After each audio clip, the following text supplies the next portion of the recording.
Hello and welcome everyone to the 13th episode of 2023 of the Cultured Nerd Podcast.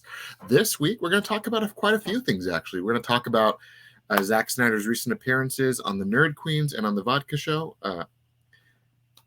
And we're going to talk about his talks about the Snydercon, what was actually revealed, everything in between.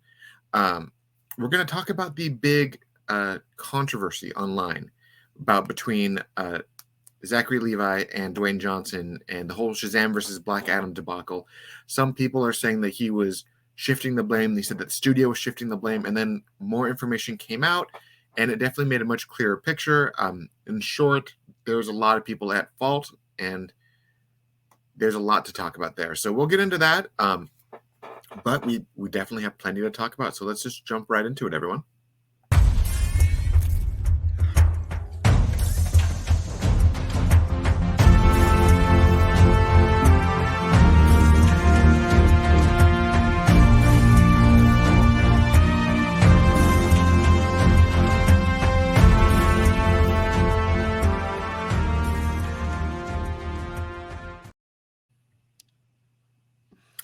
So, hello, Taylor. Hello. It's been an interesting week. I brought lots of napkins today because I figured you're going to be spilling a lot of tea. Yeah, maybe. But I think the biggest things amongst the non-Snyder fans, and against them too, is the recent Shazam: Fury of the Gods has officially kind of bombed at the box office. Not for the fact that it's not a fantastic film. I actually liked it more than the first film, but it's not doing so hot. And with that, a lot of people were saying, "Oh, who's to blame? Who's to blame?" And an article came out from The Wrap saying that Dwayne Johnson had previously caused the post-credit cameo to be cut out, and then it turned into quickly people talking, saying, "Oh, they're just trying to shift the blame. It's the studio trying to say Dwayne Johnson's the bad guy here," and so on and so forth. And then Zachary Levi retweeted that thing, saying the truth will set you free, and it looked a lot like people were saying that Zachary Levi was throwing shade at DJ and making that whole shifting the blame straight to him. Zachary went on to a live stream, kind of changed the narrative a little bit, basically saying that it wasn't just that situation, it was also the previous management who were to blame and a few other individuals.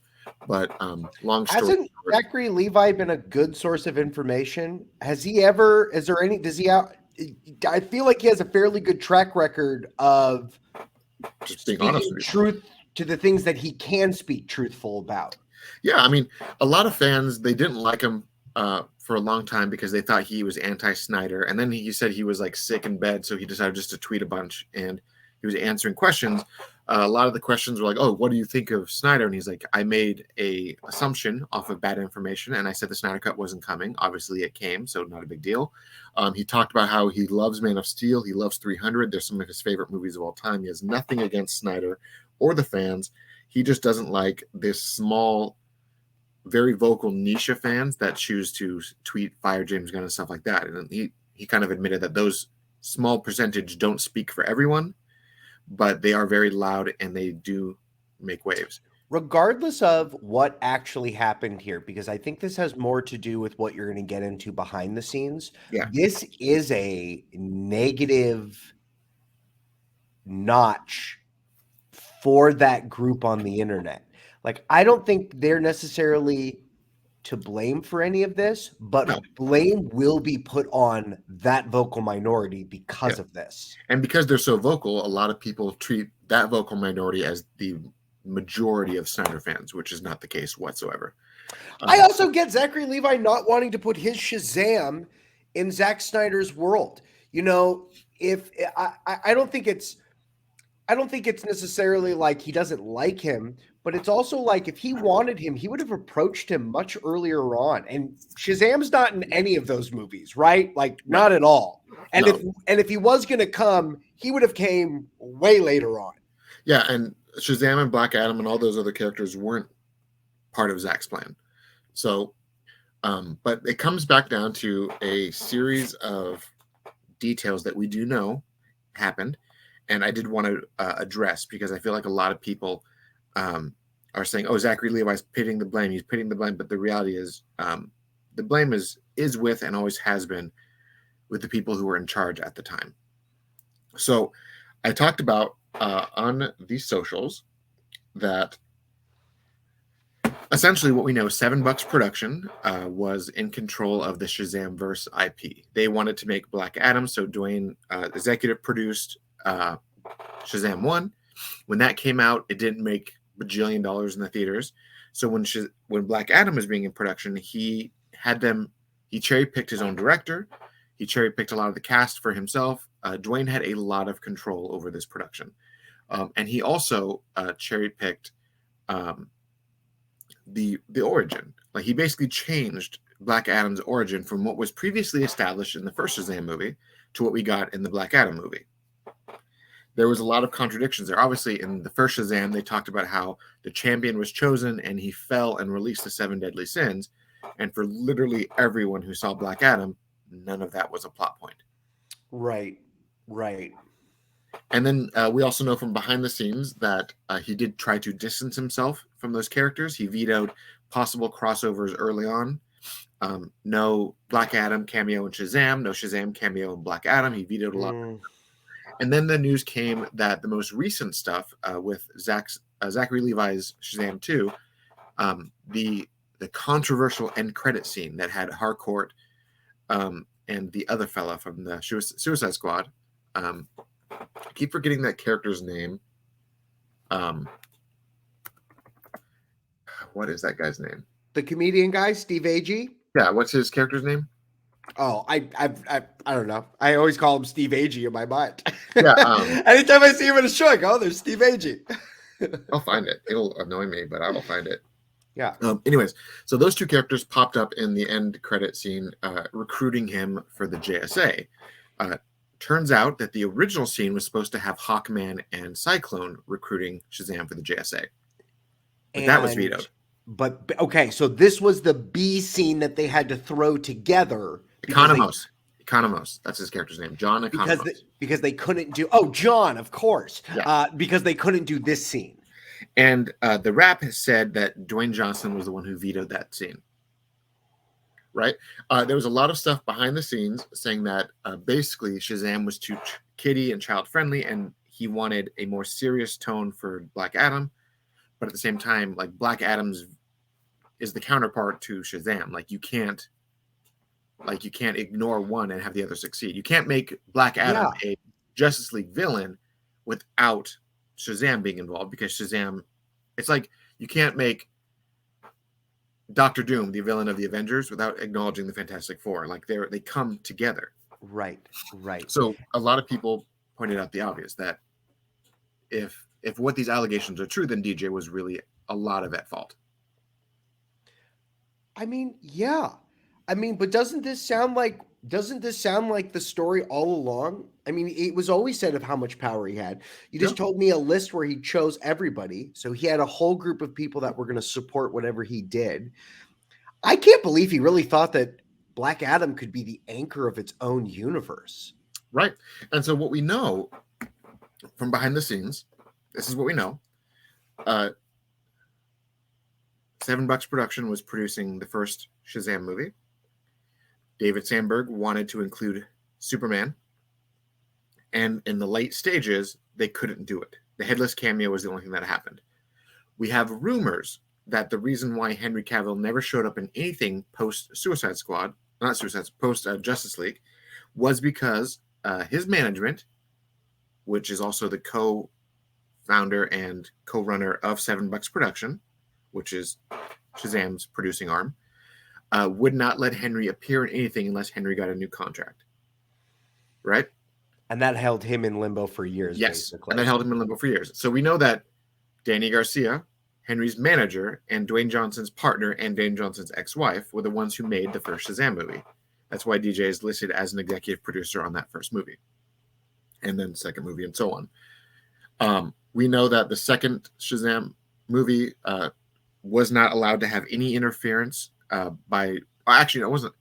When it was done, it was done. It was actually cut, wrapped, and locked before James Gunn and Peter Safran became head of DC. So their involvement was minimal at the time. Safran, however, was a producer on this film, so he did have some pull. So when one person said, no, you can't have the JSA, Safran was the one who pushed to get the Suicide Squad connection. When was this Suicide Squad ending scene with James Gunn's wife? When was all this filmed? Or was this already locked when the movie was done? This was already locked when the movie was done, because the movie was locked and completed before Black Adam released in theaters, and before they initially at the time, Walter Hamada and the others were essentially saying, okay, if we can't use these characters, why don't we connect everything through the Suicide Squad? Because apparently Peacemaker and Suicide Squad were successful enough to have that be the connective tissue. I can't believe, again, that Peacemaker, I enjoyed it, but I can't believe that is going to be the glue that they're going to put these two worlds together with. That's what they ended up doing, right? Because for whatever reason, a lot of other things just weren't working out. So that was what they made work. So you have all this stuff where they were saying back and forth, oh, this is the reason why it was failed. It's Warner Brothers trying to push the buck onto Dwayne Johnson. But the Warner Brothers had nothing to do with this part. What we understand was that a lot of times in these studios, the marketing budget comes out of the success of the previous movie. So if like Iron Man 1 was successful, that's when Incredible Hulk gets its budget. Incredible Hulk was successful, that's where Captain America gets its budget. Iron Man 2, etc. Like their budgets all kind of trickle down from the last one. Black Adam was 50 million in the negative when it finally closed out its theaters. It did not even break even. And the Zachary Levi, the studio, and even the director have all basically said the same thing. The movie did not get marketing, and that's why it's failed. It did bad here. It did bad in China. It did bad everywhere because the marketing wasn't there. Yeah, it's not one singular person's fault, but the marketing was not there. And you could say that the marketing wasn't there because whatever marketing funds they do have, that Warner Brothers had, was put toward The Flash because they know that one's going to be a success, so they need to bank more on that one. And Shazam, Black Adam, and Shazam 2 were all under New Line. So their success were all contingent on each other. Do you think that the Shazam team, I mean, I guess it all comes back to The Rock. So it doesn't really matter. I was about to say, like, maybe they should have tied themselves to the Flash bandwagon, but like that only feels like that talking point has come up recently now that the movie looks like it's going to be something, because for a long time, nobody wanted to touch that movie either. It's a hell of a thing. I don't know, man. But we know that Dwayne wanted to pit himself at the center of his universe. Mm-hmm. He wanted to put himself as the main antagonist for the Justice League. And then we knew that he was basically holding his bargaining chip was Henry Cavill as Superman. We know after that movie failed, Henry fired everybody and moved on to his own projects. Yeah, I mean, I feel like, we've talked for a long time about the failing, crumbling structure of all of this, and we've mentioned a lot of names. Maybe we need to put The Rock and his group inside of that failure of Warner Brothers in 2016, 2017, and 2018. There's all these shadowy figures. Who are them? I think Dwayne Johnson is one of the people. He's one of the reasons why this never worked. We know that Dwayne Johnson saddled himself onto the role. We knew that his idea was to center the DC universe around himself as a major player, and which is kind of weird because Black Adam is not a good guy. So and Dwayne Johnson has this weird contract stipulation where he can't lose a fight in a movie. So like, would the Justice League lose to him, or were they going to pull a BVS and have them team up after they fight? Like, who knows? They would probably do the latter, but again, bro, that's not what Black Adam's a villain, right? Like just a real straight up villain, like always a villain. I mean, you could argue that he's a villain. I mean, he's a hero just as much as Stalin was a hero, because Black Adam is essentially an uber nationalist. He believes his people should be superior, and he will do whatever can to protect his people, like Stalin or Hitler or any other monstrosity. And I'm sure there's comic books where the Black Adam teams up with people to stop a magical thing or a thing that would affect his interests, but he's still a selfish individual. Yeah, and even in the newer comics, when they put Black Adam onto the Justice League, the reader's like, this doesn't make sense. Why is this a thing? Because they were trying to do it for the movie stuff, and it just wasn't working. Just historically, it doesn't work. But we just know that there's a lot of these issues behind the scenes because of, essentially, like I've been saying this entire time, too many cooks in the kitchen. DC's biggest issue was, up until this point, it was not its own studio. It was essentially, everything was a product of committee. And that was the big issue, was that the committee of toy developers, of merchandise developers, of this producer, that producer, this producer, that producer, they all had their 2 cents. And we know that even in the 90s, when Superman Lives, the one with Kevin Smith, Tim Burton, and Nick Cage, that project died because there were too many cooks trying to bend it their own way. There's stories about how even one producer said, I will help produce this film as long as you put a giant robot spider somewhere in there. And then they were saying, oh, you can't do this costume because it won't sell merchandise. Or you can't do this because it won't sell merchandise. The giant spider guy got his wish. That's the third act of the movie Wild Wild West. It was. Same guy. Same guy had a giant metal spider in it.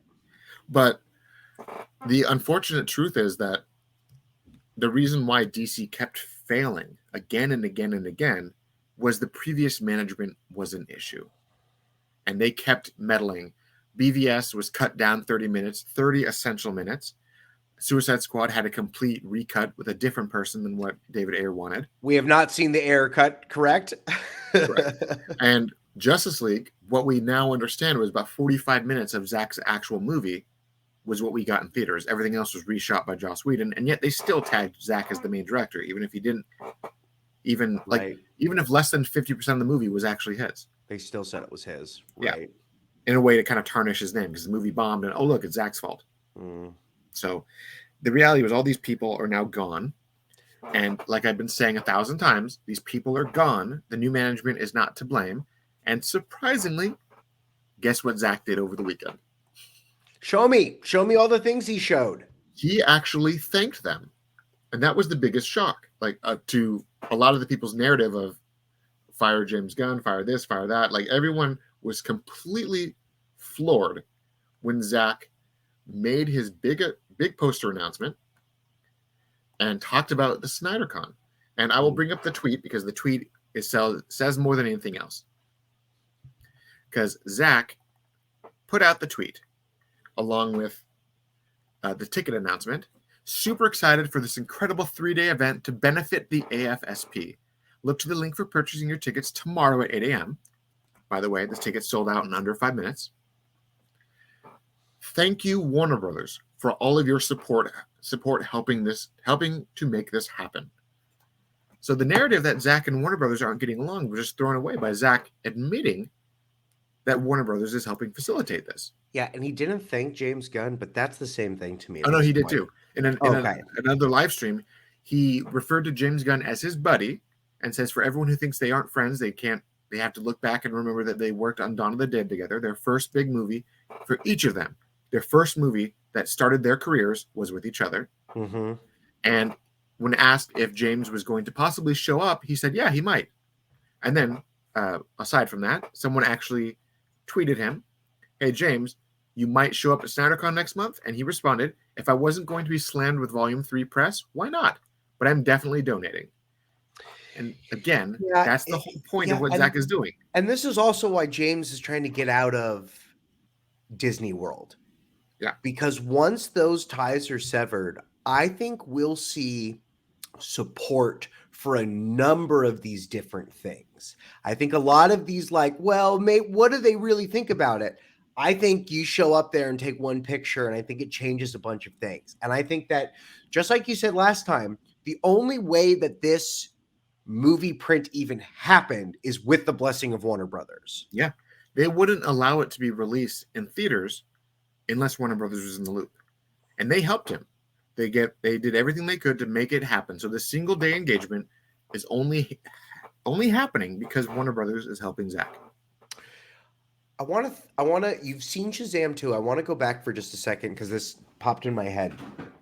If they would have gone with the planned storyline, if you will, and Dwayne is still in charge, but they talk him into letting Shazam be recruited at the end of it and stuff like that. Do you think it would have changed Shazam 2 if they would have had those scenes? Do you think they would have had a different story, or do you think it still would have been similar? It still probably would have been similar because this happened before everything changed, right? I mean, these movies were filmed and ready to go even before Discovery bought Warner Brothers. So these were the initial plan was that if Dwayne was successful, if he would have made it work, he would have got that. He would have eventually had Black Adam 2, which would have been its own thing. Justice Society spin-offs, they would have been their own thing. Shazam probably would have been involved with those. And then it would have culminated in some Superman versus the Justice Society versus Black Adam big event. And that's what it would have probably been if Dwayne was in charge. But he hobbled the JSA. He did. You know what because I mean? The cut of Black Adam that we got, we know that it was 30 minutes shorter, and those 30 minutes were all JSA backstory and stuff that was taking screen time away from Black Adam. And you know what's crazy is if you can't have Shazam, why not have Billy Batson? Why not have the little kids see everything that, why can't they have it at a school fair? And he can't hop in. His dad's like, get in. The foster parents are like, get in the car. You're going to be late. I will ground you for the rest of your life if you open that door. But he is aware of what's going on in the world. There could have been so many different things they could have done better. And I think it was just this very myopic view of trying to put myself at the center of a universe, which very, very much hobbled that universe and all the plans that it could have had. It's also interesting as well that I guess it does make sense that Shazam is the sourdough starter dough for Black Adam. But I never thought, when I watched that Shazam movie, I didn't think about it as like, oh, this is a vehicle for Black Adam. I thought it was more Shazam stuff. I thought it was more magic. Well, there was a lot of stuff that the director did talk about how there was an alternate ending, which is available on special features, that showed the family all sitting in their chairs and talking about how this is so great. And then they look over and there's one empty chair and they're like, well, who does that one belong to? And they were teasing the inclusion of Black Adam. And then you had obviously the previous stuff with Black Adam and the 7 Deadly Sins and the explanation. And then the very, very quick, almost blink if you'll miss it even, Black Adam getting his powers from the wizards and then turning on the wizards. Like there was, if you weren't watching these movies back to back, you wouldn't have realized that they were the same characters. And the fact that he said Shazam twice, 2 or 3 times in that movie total, I think that's the only connective tissue that we really got, which is and I haven't watched them back to back, but I don't know. Do they even hold up? I mean, is there enough continuity because they changed so much? I don't think so. To me, I sat down and I watched the first one. I watched Black Adam, then I saw the second Shazam in the theaters. Black Adam does not fit with the other two. The two Shazams fit off each other perfectly, but if it wasn't for the connective tissue of Harcourt, you wouldn't really think that they're connected whatsoever. And it's funny, as you talked about earlier about tone, about Black Adam having to be an adult movie, where does Shazam World fit in with dirty talking? That show is so adult. What do you do with a kid character? Do they curse in front of Shazam because it's like, oh, it's silly. He's not supposed to know these words, but it all tonally is a problem. Yeah. What I think it always came down to was what they were trying to essentially do is what Safran and Gunn are doing now, where they were trying to interject movies of different tones into each other, but they weren't doing it in a cohesive way. And I think the way I've always seen it, the way Gunn is doing it, and the way Marvel is even doing it, is that the movie is rated R, not because of the characters, but because of the circumstance that they're in. Okay. Right? Deadpool is going to be rated R because it's Deadpool, and the circumstance he's going to be in is going to be a rated R circumstance. However, if Deadpool crosses over into the other ones, because Deadpool breaks the fourth wall, he will just make some quip saying, I can't swear in this one per Disney. And then they're like censor beep over himself. But it'll be a PG-13 version of that character. You think Deadpool 3 is PG-13? No, it's rated R. But I think Deadpool appearing in the MCU after that will be PG-13. Oh, and yes, totally heard. I think that's definitely par for the course. And you're absolutely right. You make the fourth wall breaking of Deadpool super obvious that you are bleeping him, and he's like, "What? This is not the world I'm used to." Yeah. But what Gunn is doing is that we know that probably the Authority is more than likely going to be rated R. The Swamp Thing project's probably going to be rated R, but the crossovers, Swamp Thing doesn't have to be rated R in crossovers, but his main stories are always rated R because of the horror angle of what happens in the swamp. But if Swamp Thing's not in the swamp and that horror aspect is out, he can just be another character that's, I mean, Swamp Thing himself doesn't swear. Right. So you don't need to, like, it's kind of like that. Like, there's certain aspects where you can say, okay, yeah, that's fine, that works, but certain things don't. And I think what they were doing before was they were saying, oh, the Suicide Squad is going to be a sequel to a PG-13 movie, and it's going to be super grown up, super adult, and then we're going to tie it into the next PG-13 movie. But they have to look at it the right way. That the circumstance can be rated R, but the rest of it isn't. Because BVS was rated R, but you cut out certain things and it's PG-13. Right. And it's not like in the rated R version of that movie, Superman's cursing. You're right. It's just the circumstances that they're in are more adult. The extra scenes that were cut out, like the longer desert stuff, Batman has a little bit more blood when he's fighting people, and the whole suicide bomb angle was cut down a bit, and that's what made it rated R. It was like 2 swear words and just circumstance. It's so funny because when I watch these movies, I never really think about them. Like when you watch Shang-Chi, that movie's not 2 swear words away from being a rated R movie. You know what I mean? But to think like, wow, they're really. But I also think that that's part of the tone problems with all of this stuff. It's like you're. I mean, even the Nolan movies didn't feel like rated R movies. You know what I mean? No. But I mean, Zack Snyder's Justice League was 2 swear words over, which made it rated R. I mean, Zack Snyder's Justice League had Batman drop an F-bomb, had Cyborg drop an F-bomb. Sure. And you take those out, it could be PG-13, but then you also cut out a little bit more blood and stuff like that. So everything can be toned down, everything can be fixed, and I think the cohesion of what they're happening with the new DCU is a good chance of them ironing that out. Because obviously, if you want the big crossovers to work, you have to be able to see the other films. And if the other films are all rated R, that's an issue. See, that's the thing I don't understand with some of this stuff, because it's like in the bigger picture of this, I understand the adult universe. Like, I'm excited to talk about all these properties with you, but like, there's going to be parents that like their kids don't see 3 out of the 10 projects, 4 out of the 10 projects. That Wonder Woman TV show does not. If they're talking Game of Thrones, that doesn't sound like sounds like a kid that your babies get to watch. That feels like it's more of an adult show. Which is why I think what they're probably going to do is treat the rated R projects as backstory and context, and the stuff that they're included with will be recapped in the films themselves. Like, say Swamp Thing is rated R, but when he's included in a project, they'll explain who Swamp Thing is again and cut out all that out. And it's kind of like any sort of crossover or like the first time you saw the Hulk in the Avengers, he recapped his own history, even though we had a previous Hulk movie. And then he also referenced scenes that were taken out of that previous Hulk movie. So you got an idea of, this is a different backstory, but it's kind of the same.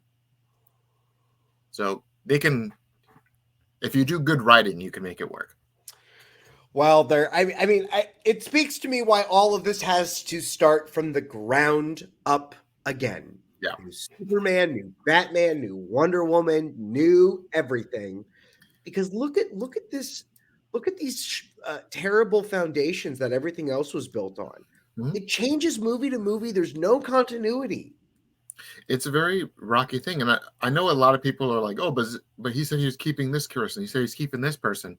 But the more I see these projects, the more it's been painfully clear that these projects are so deeply rooted in the past continuity that you can't reboot Superman and Batman and all those other characters, and these past characters work within it. Which is why I keep reaffirming my stance that once The Flash is over, everything is its own Elseworlds branch. And then in 2025, as Superman Legacy starts, that'll be a branch of a new continuity on its own. Do you think we see the new logos and what that path looks like? That's all branded, and then Joker 2, Pattin's Batman, we start seeing the Elsewhere logos on it, whatever that's going to look like. Yeah, 100%. And we already know that Joker 2 and the Batman 2 and even the Penguin are going to get the Elseworlds sticker on them. So we know that those are starting, but it's very possible that next year, whatever the next year projects are, after these big movies this year come out, the branding will be there. Like, as we know that Creature Commandos, Waller, and Peacemaker Season 2 were all greenlit by the past management. So part of me feels like those movies, those projects are only finishing because they were already bought and paid for. See, I think that's exactly it. I don't think Peacemaker 2 leads into another thing. I think they're going to finish off the storyline that they started, which was very big, and they brought in a bunch of fun people, and hopefully some of those people will come back, right? The ending of that will mean something, but they're going to finish that storyline off. Yeah. It's going to be very... And then maybe have the Flash reset the whole universe anyway. You know what I mean? Well, even then, I don't... Like, the Flash... What we know is that the Flash movie is showing us the multiverse. And when they say that this is going to be the grand reset, I don't think it's going to be a reset of anything. It's just going to show front and center that other branching timelines exist. So when they do start their new timeline, they can say, remember what they said in the Flash, how timelines work? Here's a new one. And then just do it that way. Are they going to try, now that we're talking about these things, does Sony have any desire to link the Spider-Verse into the MCU and have Travis hop over? Travis? I apologize. The main character of those movies, the other Spider-Man, Miles Morales. Oh yeah. There's always been a talk that, I mean, that's what the Madam Web movie is supposed to be, right? Madam Web is supposed to interject this idea that there's this big grand Spider-Verse, and they're going to basically say that, oh, these universes are connected, just like you saw in Doctor Strange. And then we're supposed to get Toby and Andrew both coming back for Secret Wars. And we're supposed to get some proper crossovers with other stuff very soon. So I think once Craven comes out and once Madam Web comes out, we'll know who exactly is the Spider-Man of all those movies. And it's going to change the context of them. Have you heard anything about the symbiote doing things in the MCU movies? It's there, but that doesn't mean anything. It's supposed to be a big thing. Okay. And it's going to be how Tom Holland's Spider-Man gets the Venom suit. Okay, so then yeah, that's going to be a thing. These are all okay. So everybody knows these are the type of questions that I actually call Taylor and ask about. How many more movies has Tom Holland signed on for? Another trilogy, from my understanding. Another trilogy. Yeah. And is one of those movies the Avengers, or is this just main Spider-Man's? From my understanding, he's taking a couple years of a break, but from what I've been hearing is that he's supposed to be coming up in like the Kang Dynasty. He's supposed to come up in Secret Wars. Spider-Man 4 is a big thing. So it's not clear if the trilogy is those two Avenger movies and Spider-Man 4, or if it's like Spider-Man 4, 5, 6 and those movies separate. It's not clear. I have another question for you. The actor who plays Kang was recently got in trouble for some stuff. I don't want to talk about his troubles or anything like that. He says he has evidence that said that this is all hogwash, but there was a thing. I don't care about that part. But the articles were saying lead of the new Avengers movie. How close are we to the next Avengers thing filming? Because we know that the next Avengers movie was the Kang Dynasty. Right. He was the lead. And then the one after that was going to be Avengers 5 is Kang Dynasty. Avengers 6 was supposed to be like Secret Wars. So he was. And I would assume they want to continue the Kang Dynasty movie is sad. Next movie makes everything a little bit better. Probably. Okay. I mean, they're probably going to do the Endgame Infinity War thing, just like they did before. But it's kind of a crap deal because over the weekend, Jonathan Majors was arrested for alleged assault. His lawyer said he's entirely innocent. Everything should be dropped immediately. And then on Monday, he was officially charged for assault. And even though that they said that they had evidence that would make the arrest null and void, he then was officially charged after that. So I don't think that's going to affect I don't think it's going to affect those. I don't think it's going to affect Avengers. I just wanted to know how close we were to that filming. They're supposed to Fairly start filming next year. This next within the next 12 months. okay. Because they have to get it ready for the release date, and they're doing so many films so close to each other, they have to be filming like ASAP. Do we get another 2 Marvel movies before the Avengers or 3 Marvel movies? We were supposed to get a lot more. Like there was a whole Yeah. bunch that was supposed to be happening. The timeline of Marvel movies was pretty huge. Yeah. So I don't know.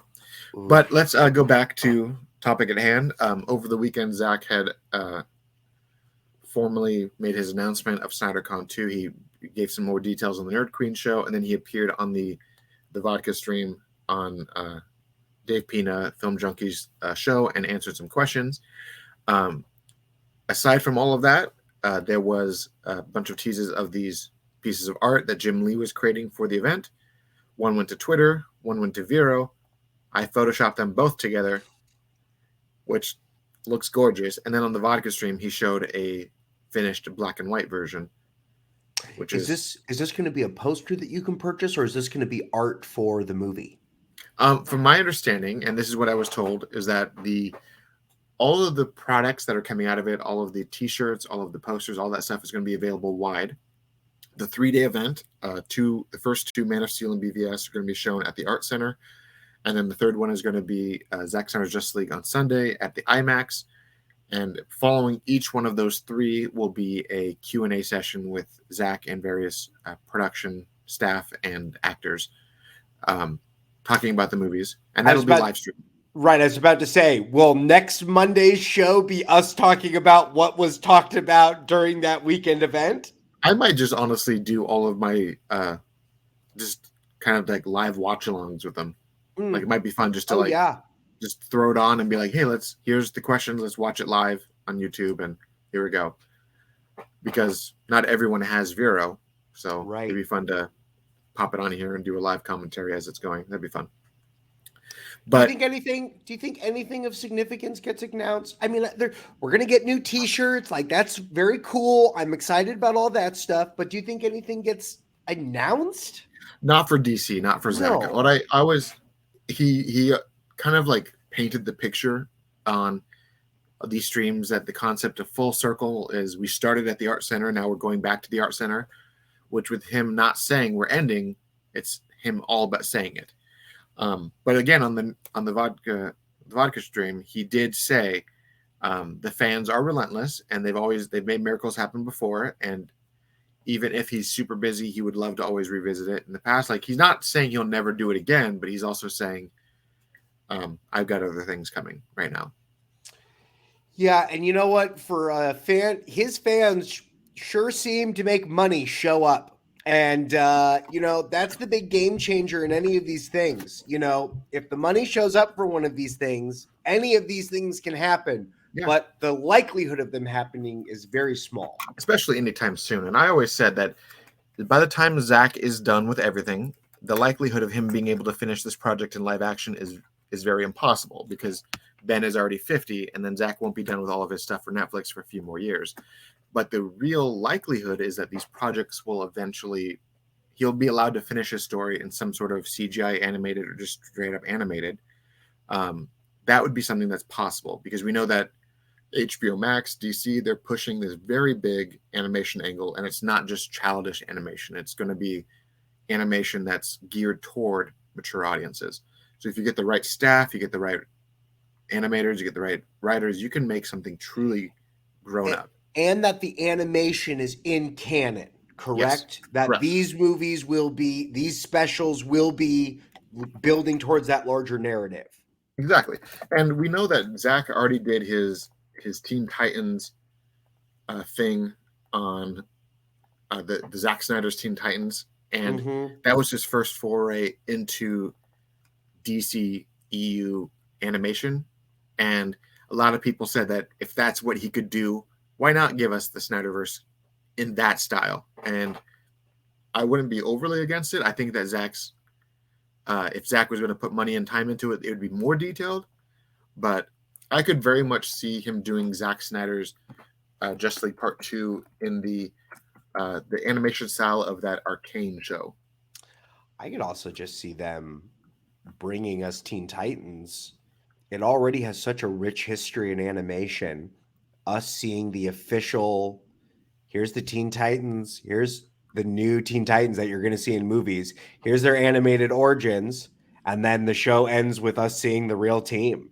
Yeah, I mean, like, I'm not sure if you've watched it yet. I watched it. I thought it was a gorgeous. Arcane was animated, Yeah. but it was done in a beautiful style, and I could see Zach adapting that style to finish his story because it is very visually pleasing, and it is very unique, and it's not childish whatsoever. You can tell that they took their time and effort on this. And even Zach's Army of the Dead prequel has a very similar style of animation, which I think is going to be gorgeous when that eventually does come out. Right. So, along with all of that, fans quickly noticed that that picture lines up with his All the Gods t-shirt. The same layout for all the characters, is that same way. Superman's at the top, Aquaman, Cyborg, Batman. Superman, Aquaman, Cyborg, Batman. Same ratio. Darkseid in the center, Wonder Woman, Flash. It's exactly that thing. And even in the final picture, it still has the same equitas across the top. So he's going full circle with it. First thing that he released to this. Another full circle moment, which is pretty cool. But in the end of it, the Snyderverse tickets, the Snydercon tickets sold out in less than 5 minutes. I know a couple people who were able to secure only one day, not the whole weekend. But it's going to be a lot of fun because there's a lot of prominent names in the Snyderverse community, like myself, the Nerd Queens, like literally anyone that during the SnyderCon, the last SnyderCon till now, anyone you've gone and checked in on Snyderverse stuff, a lot of these voices did not get tickets. And it's because of how quick they sold out. So there's going to be a lot of fresh faces, a lot of people meeting Zach for the very first time, and it's going to be a lot of fun for those who do get to go. I also am excited to have people talking about these movies in the way that they're supposed to be seen. I wonder if that will change any perspectives, because I know my mind was changed on these movies when I saw them in their full glory, and I wonder if those audiences have seen them in this regard. Obviously, people are fans of this and are going to it, but this feels like a much bigger umbrella than what I thought was going to be there. Yeah, it's going to be very interesting because I'm willing to bet money that Ray Porter is going to be there. I think Ray Fisher is probably going to be there. I expect Jim Lee to be there. There's going to be a lot of people there. And the whole reason, as always, is to donate for the AFSP. The AFSP is front and center. Yeah, and we'll do another. Even if you did not get tickets to this, if you have the means to give to that charity, please do so. Yeah. All of this will benefit that. Is there anything we're talking about animation. Why can't he sit down with Jim Lee and do a 12-issue comic book? Now, I understand timing and he doesn't want to write that. I totally get that part of it. Yeah. But is there anything contractually preventing them from doing Zack Snyder's Justice League, the comic book? Here's the graphic novel. Here it is. Yeah, like do something like this guy, like All-Star Superman. Just do Zack Snyder's Justice League Nightmare, put it out as a book, make it like, instead of being 12 individual issues, put it like a 24 issue worth book and give it that way. They did talk about it at one point. It didn't happen.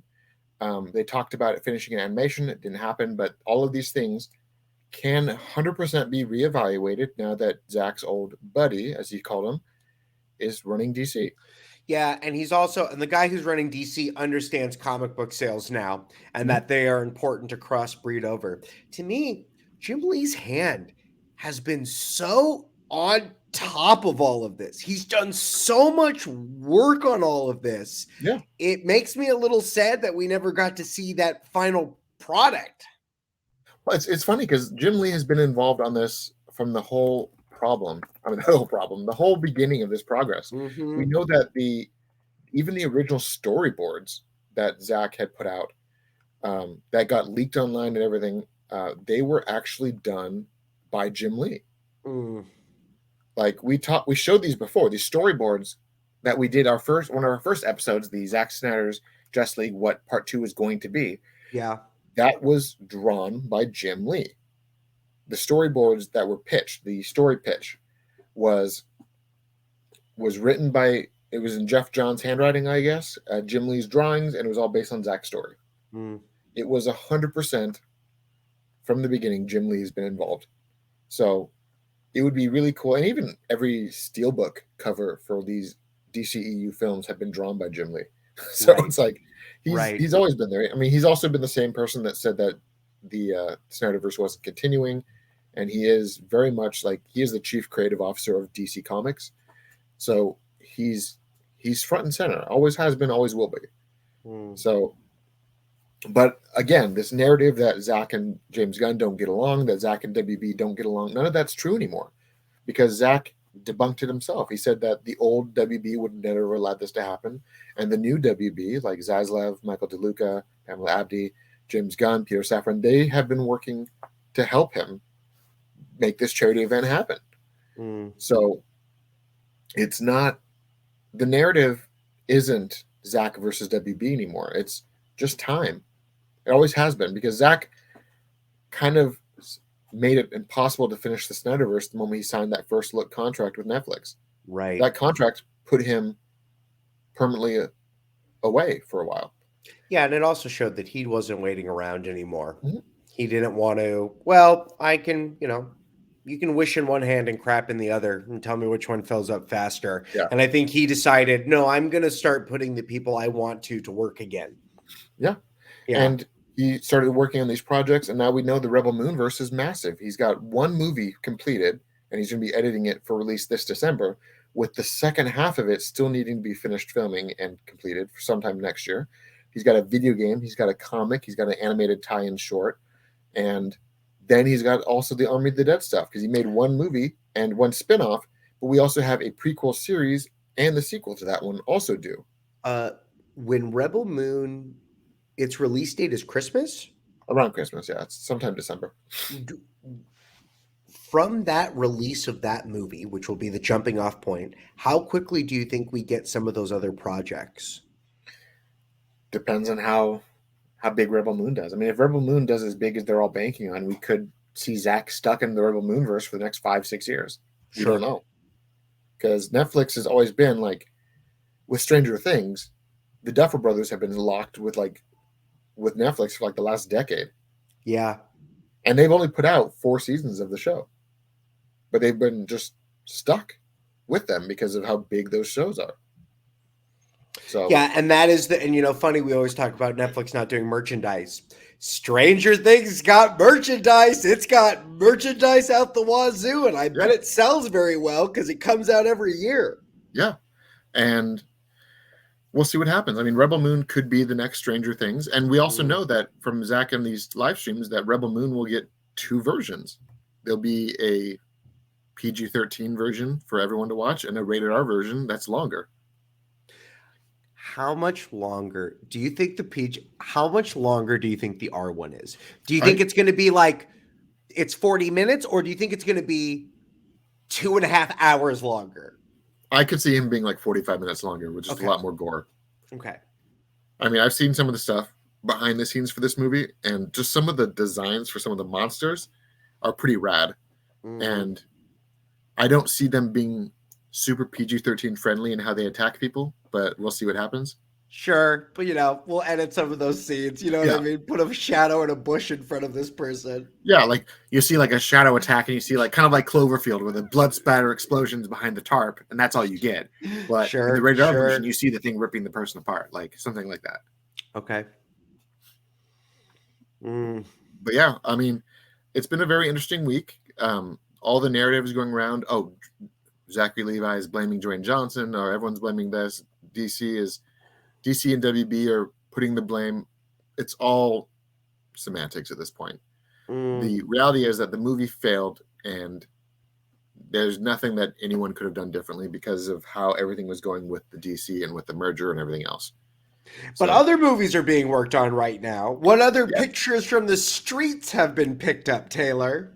Well, I mean, the only things that we know that are still coming out this year, we know that Blue Beetle is coming at the end of this summer, and it's fully expected that the first trailer, the big rumor is that the first trailer is actually going to be attached to the Super Mario Brothers movie like in 2 weeks. Next week. Oh my God, next week. I mean, summer is right around the corner. Yeah. If the trailer is not out, and that's a big movie, if they can get it attached to that, that's a pretty big deal. Yeah, I just realized it's coming out next week, and I'm going to see the crap out of that next week. It's going to be the easiest hour of your life. It's gonna fly by. You're going to be laughing so much. Well, I mean, my wife wants to see it, and my son, every time a commercial comes on for it, he like stops and just completely zones in. So I feel like he's already committed to it. So it's very pretty. It's very pretty. But I think it's going to be very interesting to see because we got Blue Beetle, we got Flash, and then we got Aquaman, and that's it for this year. And then next year, we're going to get a lot of TV shows, but seemingly only one movie. So it's going to be a very weird thing. Well, I was trying to set you up for Joker 2. When do we get that movie? Isn't that happening? That's the one movie next year. And we also got our look at Lady Gaga's Harley Quinn. And that doesn't even look like final Harley Quinn. That looks like the outfit one. Yeah, that looks like her first outfit or something like that. Yeah. It's going to be very interesting to see. When do we get Pattinson's Batman? Well, we get Penguin next year. And then we know that the Batman Part 2 is coming 2025. That was part of the announcement. Wow, 2025. But they're starting to film it at the end of this year, like the very end of this year. So they're going to be spending this year, the last month or so of this year to start filming as they wrap around the winter for the rest of the filming. And then next year, Penguin is going to come out. That's going to lead into the next movie. Do you think this lull is good? You know, there's the conversation of superhero fatigue. Do you think clearing the slate and letting some of this stuff breathe for a second and then we see the new slate of everything ramping up? 100%. I think that by rushing things, that's where we got what we got. If James Gunn and Peter Safran are honest to God serious about making this universe work, pushing it to 2025 and after is the best thing they can do because it gives them more than enough time to get the stuff right. And if you don't give it enough time, that's what we got with Justice League. Zack bowed out of the movie by Warner Brothers' demand, and then they try to make the movie still come out the same year and reshoot the whole movie in like 3 months. Is there any chance that Dwayne "The Rock" Johnson ruined the newest Aquaman movie? Is there anything he didn't let happen in that movie, or that movie has its own problems? That movie has its own problems. Okay. The movie has its own problems. I think the only thing that you could probably say is that the fact that they wanted to include Superman in both the Aquaman and Flash movie, and he's not in them because of his management. And you know that's got to make Henry Cavill furious, right? Because I feel like he gets the fandom more than most and would have been in these movies not for the money, but to continue those storylines and to continue his portrayal of that character. Like, this is the guy who went to Comic-Con by himself without his entourage, wore a V for Vendetta mask and a Suicide Squad t-shirt, and got the whole cast of Suicide Squad to sign the shirt. And then after they finished signing it, he took off the mask and said, "I'm going to hang out with you guys. I'm Superman, by the way." Like, he gets it. He's always understood it. I think the only problem that he ever had was his management. And what's crazy is now that he has, just like Zack Snyder, gone over to the other side, none of those, he's not showing up for anything. Yeah. He's not showing up for any of that stuff. So it's going to be interesting to see. I mean, I could see now that Henry's departed the Garcias, I could see Henry like pop up later on if like James Gunn says, "Hey, we want you to be Superman in a multiverse story and you're playing the same Superman, but without these people, would you want to do it?" I'm sure he'd be like, "Yes, let's do it." Of course he would. But then even in that scenario, he's only playing Superman for a short time. Yeah. We have our own Superman, thank you very much. And you'll be seeing him on film in 2025. Yeah, so it's going to be a very interesting time to see. But I've always said that after the first chapter of Gods and Monsters is done, the second chapter does sound like it's going to be something multiverse related. And I could see a lot of these people coming back. And even if it is for short things, it's kind of like Andrew Garfield with Spider-Man, right? He wasn't appreciated when the movies were coming out, but now when he showed up on screen for No Way Home, everyone lost their minds and said, "When are we seeing Andrew next?" I did love that joke when Jimmy Kimmel said, "We got Spider-Man in the house," and the camera pans to him and he just says, he mouths the words, "I'm sorry," knowing that the audience wanted the other Spider-Man. Yeah. So I don't know. But on that note, I think we should probably wrap it up. One thing. Well, I have lots. It's not for this show. We'll save it for another day. I want to know, when is Marvel going to get good again? Because I know X-Men and Fantastic Four and all the stuff's around the corner, but I don't understand how they ham-fist that in with all the other stuff going on. Maybe that's a show for another day. That sounds like a completely different show. I've said before, my big faith in Marvel right now is Guardians of the Galaxy Volume 3, and when that's done, I'm going to see what I'm looking forward to next, because I'm not sure. But they did announce that Betty Ross, Liv Tyler, is coming back for Captain America 4. So it's a bummer that William Hurt passed away and they had to recast him, but they're keeping with the continuity by bringing the daughter back. So, and Edward Norton is going to replace Mark Ruffalo? No, unfortunately not. But it's fully possible that Ed Norton will pop up in the Secret Wars as a variant of the Hulk, and I think that would just be fantastic. I wonder if what's funny is these Secret War conversations are going to throw Tom Cruise back into the mix now that he enjoys superhero movies, Taylor. He likes them. So far, we only know that he likes the one movie, Flash. So that's the only movie we know he likes. Sure. But speaking of superhero movies, there is a Kickstarter out there for a Batman Beyond Year One. This project absolutely looks fantastic.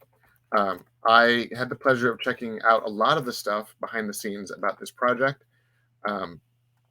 It looks exactly what you would want from a Batman Beyond live action fan film.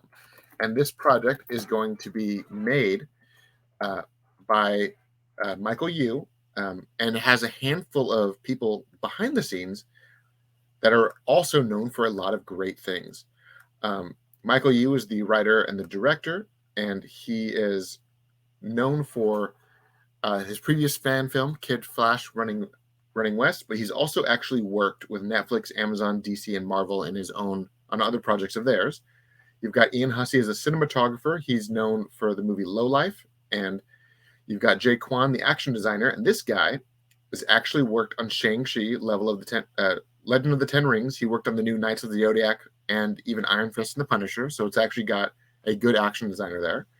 The costume designer and the actual costume are being made by Susanna Song, who's done a lot of different work through various shows that they left kind of uncredited, but she's worked on a lot of these fantastic projects. But the costume was actually made by Chris of GC5FX. And this guy is actually, if you go on social media and check out his stuff, he makes like screen accurate like props, and this stuff is super cool. He was the guy that actually sent me that Green Ranger power coin from the 2017 movie.